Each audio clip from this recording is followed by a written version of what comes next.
Salut à tous, bienvenue sur Haïti Justice TV, le réflexe pour comprendre le droit haïtien.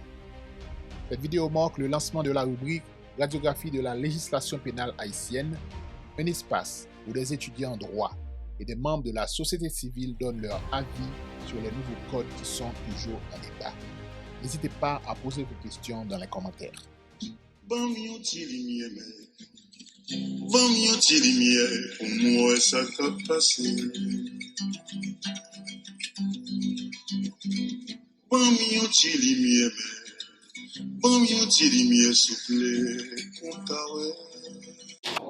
Dans toutes les sociétés humaines, il est important d'avoir des lois devant régir le comportement de l'un envers l'autre. Mais il est aussi important d'avoir des lois qui dictent la manière de procéder lorsque le comportement de l'un entrave les droits de l'autre, ou du moins l'ordre public. C'est dans ce cadre qu'est inscrit le Code d'instruction criminelle haïtien de 1935, supposé être remplacé par le nouveau Code de procédure pénale. Ainsi, sont présents devant vous, mesdames, messieurs, Salon, Romélien, Borvillier, Noël, Madonna, Sylvestre, Marcellus, Janvier et moi, Charles. Nous nous proposons d'établir une comparaison entre le Code d'instruction criminelle et le nouveau Code de procédure pénale pour en distinguer les analogies et les différences et nous prononcer sur l'applicabilité ou non du nouveau Code de procédure. Cette comparaison va se baser sur les termes de l'enquête judiciaire et des voies de recours. Pour une entrée en matière, nous pouvons dire que l'entraide judiciaire, c'est la mise en place entre deux pays à travers un traité d'une assistance judiciaire mutuelle. Et d'autre part, nous pouvons dire qu'il existe deux types de voies de recours, les voies de recours ordinaires et les voies de recours extraordinaires. De ce pas, élaborons donc sur l'entraide judiciaire. L'entraide judiciaire est le mécanisme par lequel les accords bilatéraux et les traités multilatéraux peuvent être appliqués par les États afin de recueillir des éléments de preuve à l'étranger. Elle permet d'éviter à ce que les auteurs des crimes ne se mettent pas à l'abri des poursuites judiciaires à l'intérieur des frontières nationales ou sur le territoire de notre pays. Les principes d'entraide judiciaire se résument à la poursuite des crimes de guerre, des crimes contre l'humanité, mais également à divers autres domaines qui entravent la sécurité nationale du pays, tels que le terrorisme. Les principes d'entraide judiciaire se résument à deux obligations, celle de juger eux-mêmes le criminel présumé ou de l'extrader vers le pays qui a eu à subir le préjudice du fait du crime commis. Il est important de savoir qu'il n'existait pas toujours dans la législation haïtienne une loi spécifique traitant de l'entraide judiciaire. Mais on retrouve dans les lois sur le blanchiment des avoirs, celle aussi sur le trafic illicite de stupéfiants et celle sur le trafic et celle sur la traite des personnes, une partie consacrée à l'entraide judiciaire. Les dispositions de ces lois constituent les seules provisions en la matière à côté des conventions internationales auxquelles Haïti est partie. Parlant de l'objet de l'entraide judiciaire, avant le nouveau code de procédure pénale, l'entraide judiciaire incluait le recueil de témoignages ou de dépositions, alors que dans le nouveau code de procédure pénale, il y a eu plein de nouveautés, telles que la fourniture de protection des témoins qui fait objet de menaces et aussi la facilitation de comparution volontaire de l'État requérant des personnes détenues ou d'autres personnes. Maintenant, parlons de la transmission et l'exécution de l'entraide judiciaire. Avant le nouveau code de procédure pénale, la transmission de l'entraide judiciaire se fait par voie diplomatique. À ce moment, le parquet envoie l'acte au ministre des Affaires étrangères qui, à son tour, l'envoie aux autorités étrangères par voie diplomatique. Et aussi, les demandes des autorités étrangères sont traitées par le ministère de la Justice en sa qualité d'autorité centrale de police d'entraide judiciaire. Il est chargé de les exécuter et aussi d'y répondre conformément à la loi. Alors que dans le nouveau code de procédure pénale, la transmission de la demande d'entraide judiciaire des autorités haïtiennes sont faites par le ministère de la Justice ainsi que les pièces d'exécution. En cas d'urgence, elles sont transmises directement aux autorités de l'État récurrent. Celles des autorités étrangères sont transmises à l'autorité haïtienne par voie diplomatique et en cas d'urgence, elles sont transmises par l'intermédiaire du procureur de la République ou au juge d'instruction territorialement compétent ainsi qu'à ses magistrats par l'intermédiaire du procureur général. L'exécution de la demande d'aide judiciaire des autorités étrangères est faite par le procureur de la République ou les officiers et agents de la police judiciaire. Eu égard à cette analyse entre le code d'instruction criminelle et le nouveau code de procédure pénale sur les termes de l'entraide judiciaire et les voies de recours, nous pouvons dire que la société a évolué. De nouveaux faits sociaux prennent naissance et de nouvelles infractions. Les infractions sont devenues plus complexes.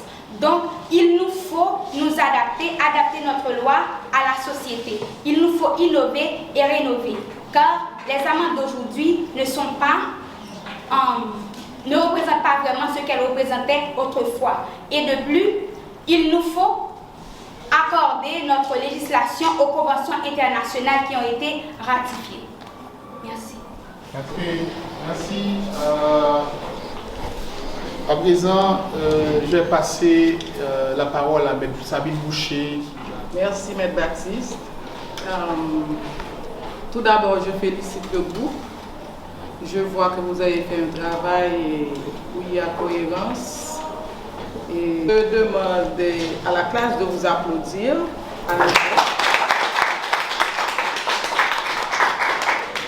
Et la judiciaire préconisée par le législateur dans le Code de procédure pénale et dans la Convention contre la criminalité transnationale organisée, la CITIO, fait référence uniquement à une enquête pénale ouverte contre X personnes.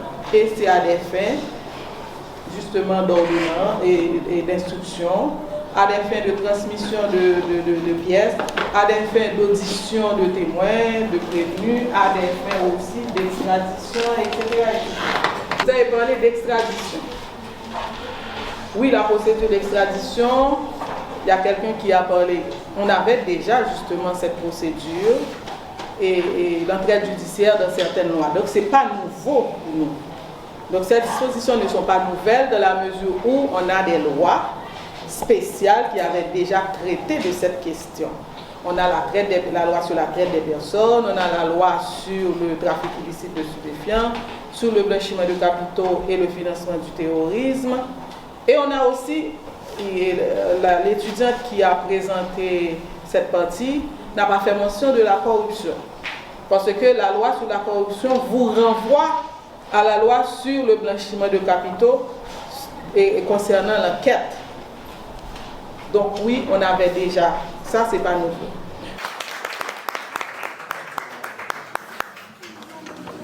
La création du témoin assisté, on n'avait pas ça dans notre législation. Ce matin, il y a un groupe qui a présenté. La différence qu'il y a entre le témoin assisté et le mise en examen, c'est que le témoin assisté, c'est quelqu'un qui connaît les faits de l'infraction. Quelqu'un qui peut venir vous dire oui. Ça peut être un témoin oculaire, ça peut être un témoin auriculaire, ça peut être aussi un témoin expert. Un témoin oculaire, c'est quelqu'un qui a vu. Un témoin auriculaire, c'est quelqu'un qui a entendu. Par exemple, je suis dans cette salle, quelqu'un est mort dans l'autre salle, et puis j'étais là, j'ai entendu les coups de feu. À quelle heure? Là, je suis un témoin auriculaire. Je peux confirmer au juge, ah oui, j'étais dans telle salle, en train d'intervenir, j'ai entendu les coups de feu dans l'autre salle. Donc, je suis un témoin auriculaire. Parce que j'ai entendu, je peux dire exactement à quelle heure les faits s'étaient produits. Mais un témoin oculaire, c'est quelqu'un qui a vécu, qui a vu de ses yeux. Et le témoin expert, c'est quelqu'un à qui on a fait et donné à faire un travail d'expert. Ensuite, il y a la création du témoin. Ok, le témoin assisté, c'est ce que je viens d'expliquer. Il y a la plénitude de juridiction du juge d'instruction. C'est pas la peine de s'éterniser là-dessus, on en a parlé tout à l'heure. C'est une grande avancée maintenant. Le juge d'instruction a plénitude de juridiction. Il peut aller dans toutes les juridictions. Toujours la prolongation de l'enquête de flagrance pour une durée de 8 jours. L'enquête de flagrance n'était pas vraiment réglementée en Haïti. C'est vrai que dans les articles 22 et suivants du Code d'instruction criminelle, on donne toute une série de dispositions comment l'enquête de flagrance doit se réaliser, mais jamais il n'y avait pas de durée. Parce que l'article 31 du Code d'instruction criminelle vous dit et la flagrance, c'est le délit qui se commet actuellement ou qui vient de se commettre. Ça, c'est une hypothèse ou c'est la flagrance proprement dit. Mais il y a la flagrance par présomption lorsqu'on vous dit que c'est le fait que la personne est poursuivie par la faveur publique faisant présumer qu'elle aurait participé. Donc, on a la flagrance par présomption. Et on a aussi la flagrance par assimilation qui est prévue à l'article 39 du CIC qui dit que quand dans une maison, le commissaire du gouvernement a été appelé pour venir constater une infraction. Donc, le législateur n'avait pas mis un délai. Mais là, le texte vous dit c'est 24 heures, mais pour les crimes plus compliqués, le commissaire du gouvernement peut prolonger jusqu'à 8 jours. Donc là, c'est beaucoup mieux. Et on a la prise en compte de la victime dès le début de l'enquête. Article 107 du CPP maintenant prend en compte la victime. Avant, il n'y avait pas ça. Mais la victime, dès le début de l'enquête, doit être informée de ses droits, doit savoir qu'elle peut prendre un avocat et peut intervenir pour demander des expertises aussi, alors qu'avant, la victime était limitée seulement à porter plainte et se constituer partie civile. Mais là, maintenant, il peut demander des contre-expertises. Donc, c'est une grande avancée. Il y a la protection des témoins. On n'avait pas ça dans notre code. Sauf que dans la loi sur la traite des personnes et sur l'enlèvement, c'est prévu que le témoin doit être protégé par le commissaire du gouvernement en altérant sa voix par des techniques très sophistiquées. Mais maintenant, c'est prévu dans le code. On a l'entraide judiciaire internationale qui était prévue dans les lois spéciales. On en a parlé ce matin, ce n'est pas nécessaire de c'est l'extradition.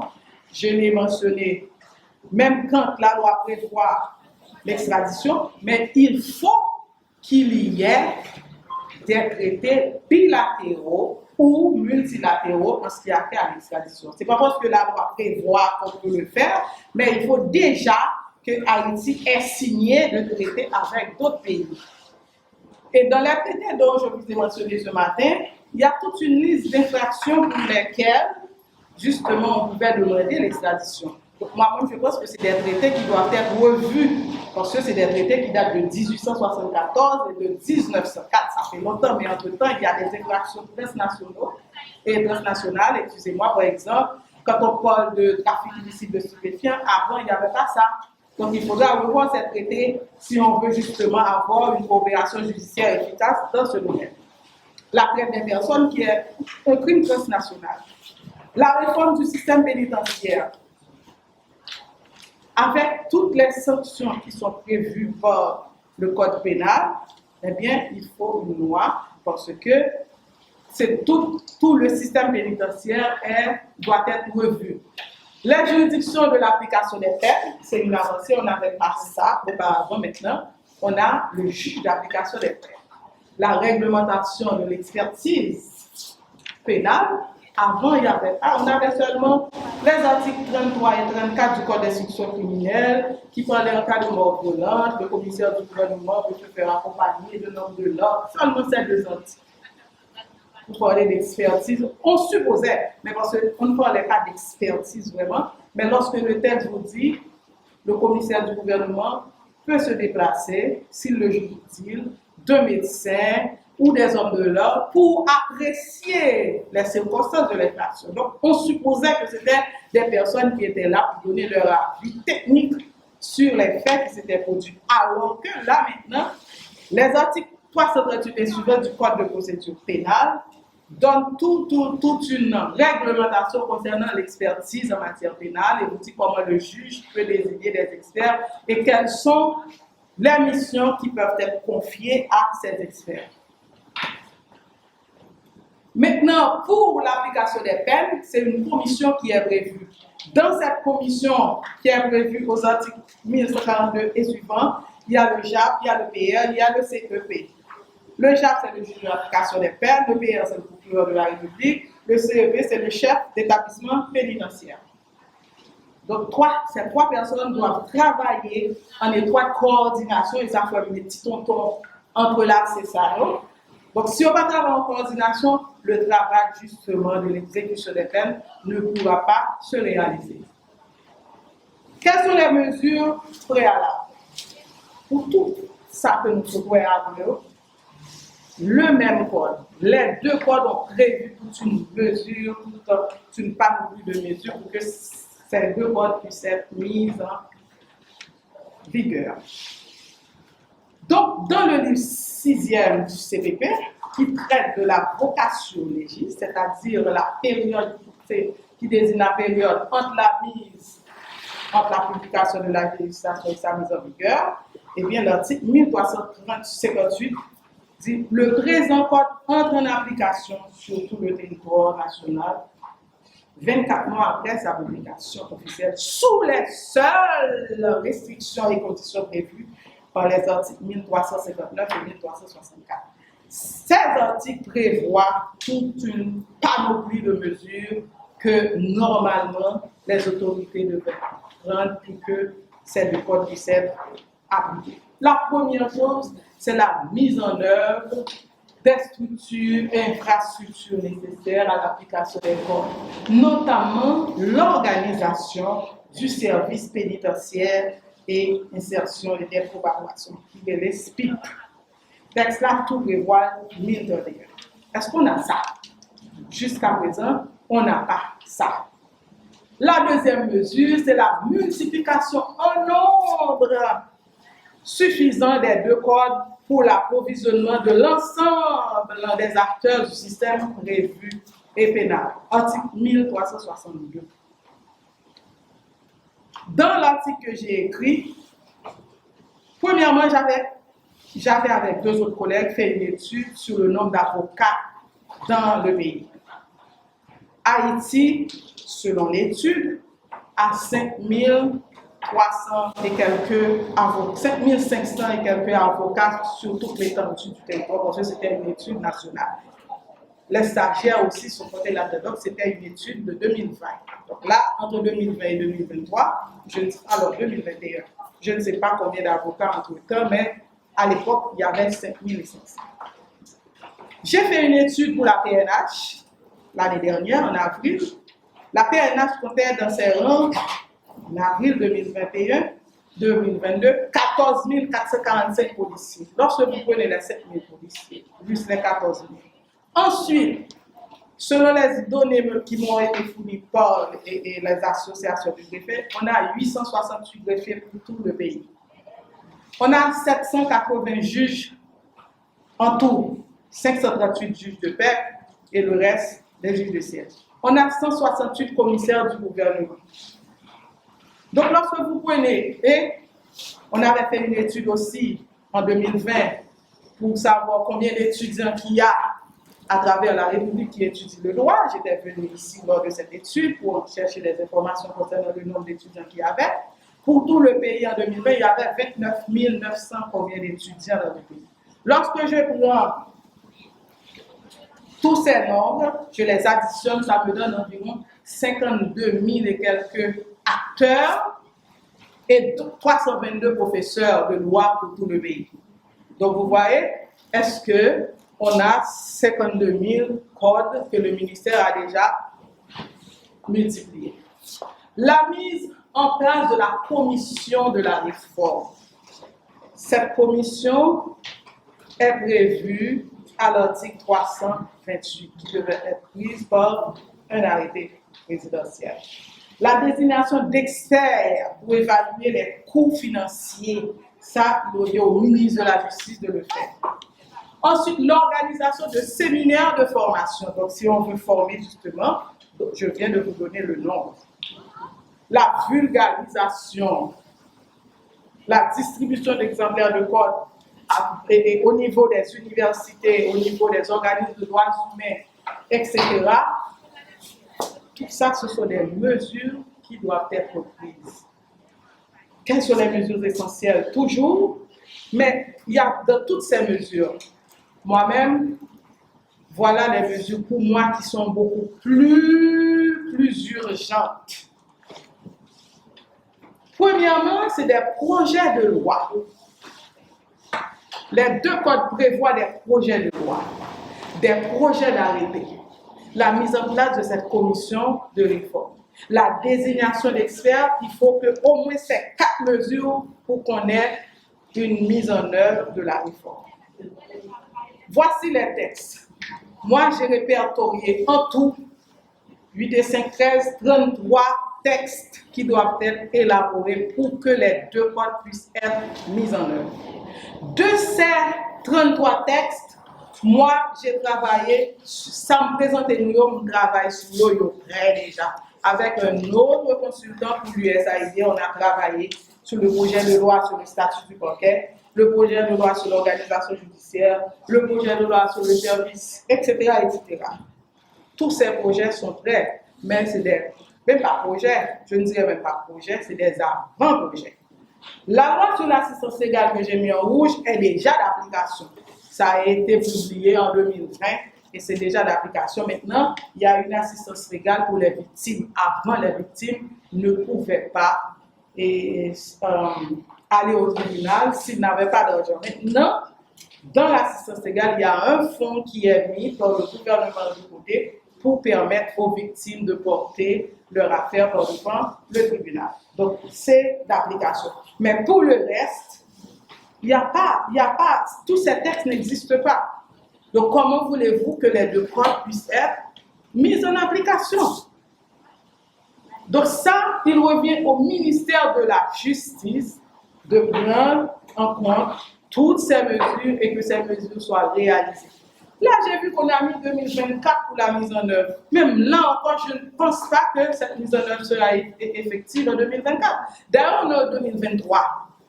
Comment est-ce qu'on aura le temps d'élaborer les 33 textes, puisque il y a 18 au moins qui sont prêts? Est-ce qu'on aura le temps de faire tout ce travail? De désigner un expert? Parce qu'il faut des experts en comptabilité pour mettre un budget relatif justement au coût de la réforme. Parce que la réforme prévoit aussi des mécanismes vraiment des technologies de pointe, la technologie de pointe pour la mise en œuvre de ça. Les juges maintenant peuvent recourir à la technologie de pointe pour faire leur instruction.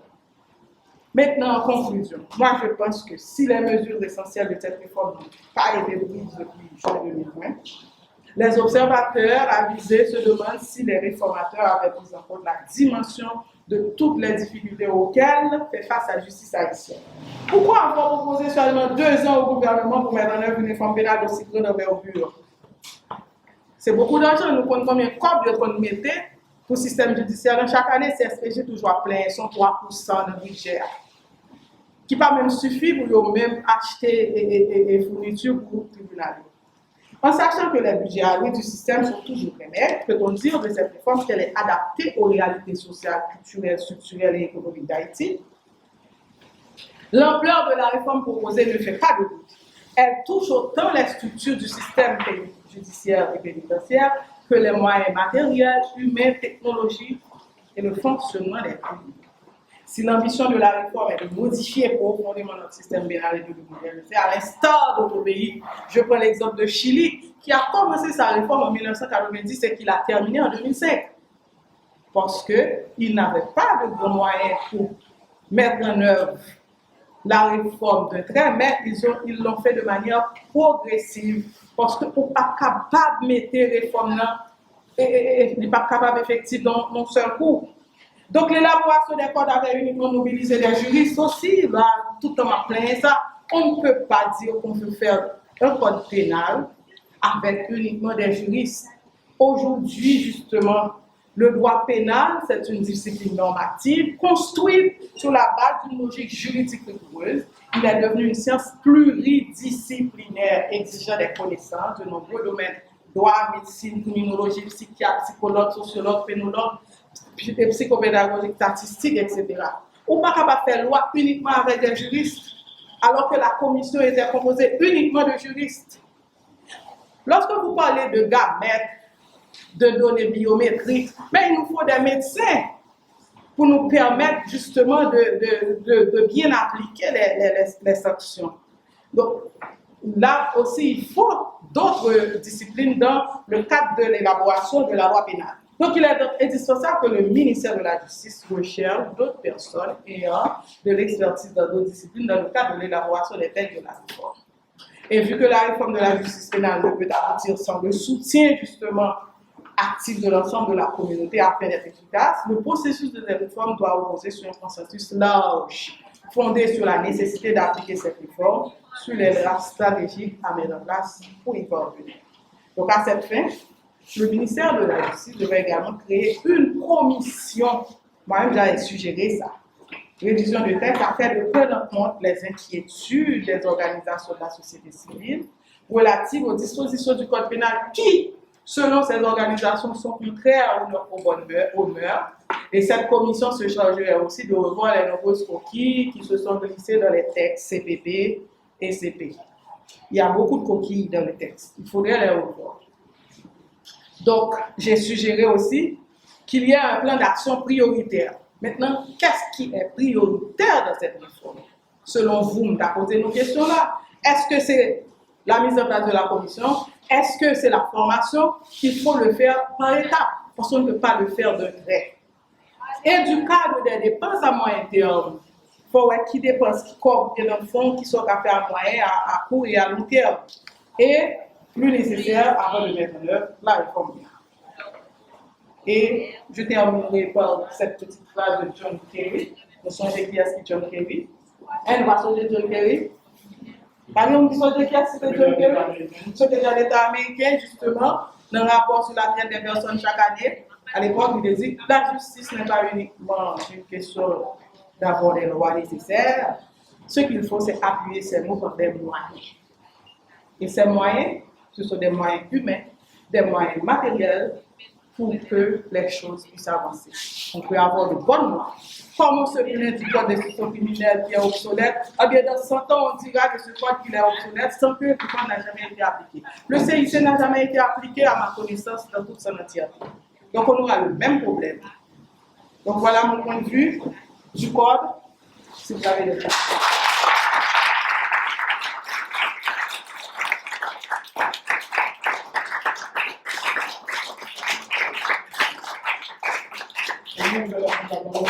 M. Charles qui a sollicité la parole.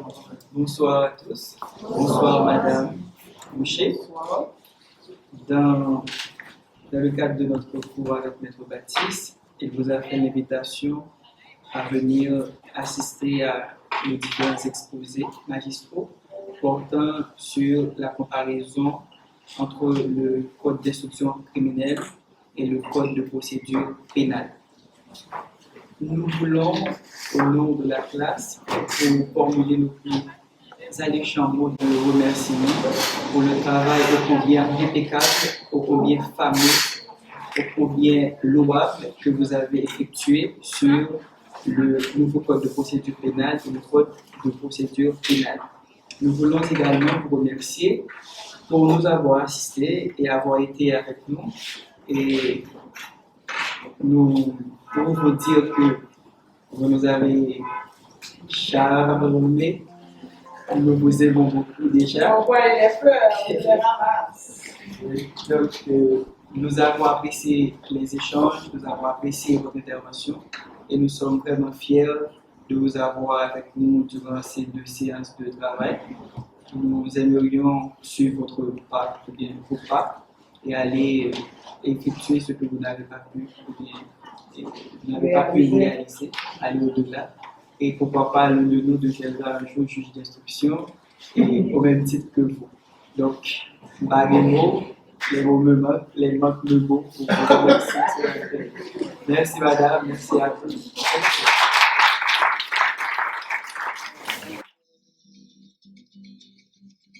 Vamos tirar isso aqui.